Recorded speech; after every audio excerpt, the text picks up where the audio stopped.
It's such a landmark of the university. Like, it's the symbol that is unique to Berkeley. For students, there are a whole series of myths and legends associated with the campanile. One of the most frequent ones we hear is that there are dinosaur bones in the campanile. Sometimes they want to know if there are human bones in the campanile. Neither of those things are true, but they are part of the mythos of the tower. I'll give you my card. The first thing I always want them to know is no, there aren't any dinosaurs in the campanile, but there's something better because it's filled with saber-toothed cats and ground sloths and bison and camels and things that you never imagined lived here in California, but are as much a part of California as anything else. There is something about fossils that captures the imagination because it tells you about the life of the past. You know, we often think about history as just going back a few thousand years, but we actually have, especially here in California, we have a history that stretches back millions of years, and we can see how the modern world came to be. We don't know exactly how many fossils we have in the campanile, so we estimate there are probably close to 30,000 that are there, but only about 6,000 of them are entered in computer records. Everything has been touched at least once when they pulled it out of the ground. But in terms of scientific research, I would say fewer than 5% of all of our fossils have ever been studied.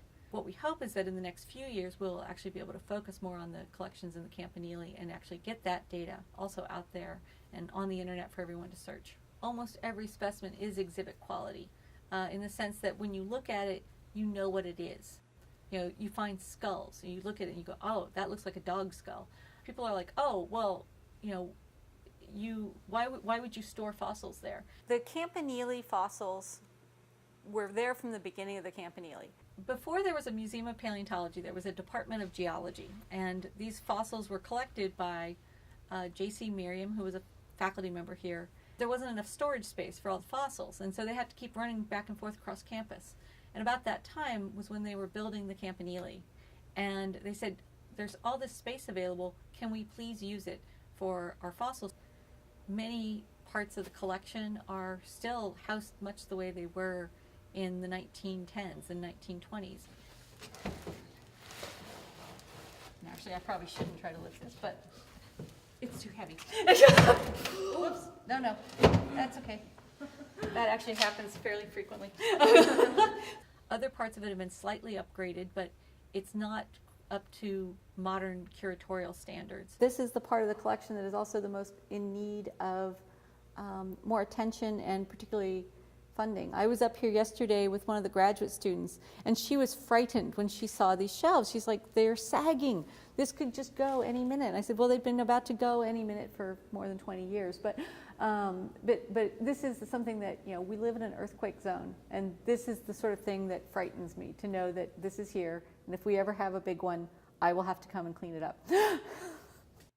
One of the things that is very nice about the campanile is that it maintains a fairly stable temperature, which is very good for fossils. The campanile, as it turns out, is like a nice little refrigerator unit. It's never too hot, it's never too cold, and so it helps maintain the fossils and to actually maintain the structural integrity of even the smallest fibers in the fossils. Well, the ideal scenario is that we can rehouse them and really properly curate them to modern standards. To be able to do the whole tower would probably be several $100,000 just in cabinetry, and then you need the people to transfer this to capture the data. There are so many new discoveries to make.